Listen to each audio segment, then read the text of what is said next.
ہے شہر رمضان الذی انزل فیہ القرآن، ہم نے رمضان میں قرآن کو نازل کیا، ہدی للناس، انسانوں کی ہدایت کے لیے۔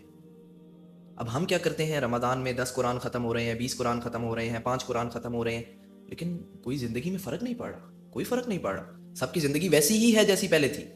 What's the reason? Psychology disturb ہو گئی ہے آپ کی، you don't know the real concept. آپ قرآن پڑھ رہے ہو لیکن آپ قرآن کو سمجھ نہیں رہے۔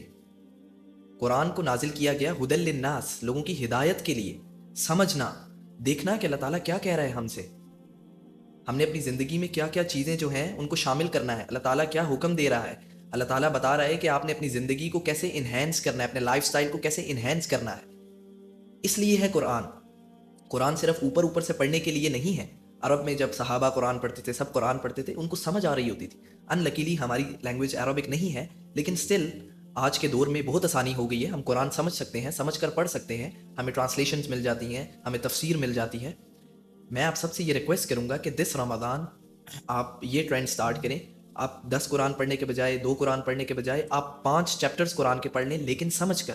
اس سے آپ کی زندگی بدلے گی، اس سے آپ کو پتہ چلے گا کہ اللہ تعالیٰ آپ کو کیا کہہ رہا ہے، اللہ تعالیٰ کیا فرما رہا ہے قرآن میں، اللہ تعالیٰ انسان سے کیا کہہ رہا ہے۔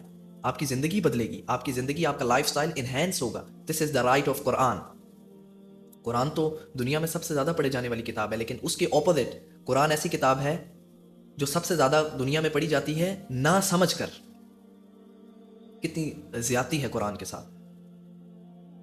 کسی سنگر کا کوئی سانگ آ جائے، کسی بڑے بل گیٹس کی کوئی بک آ جائے تو ہم کیسے پاگل ہوتے ہیں کہ ہم دیکھیں اس نے کیا لکھا ہے۔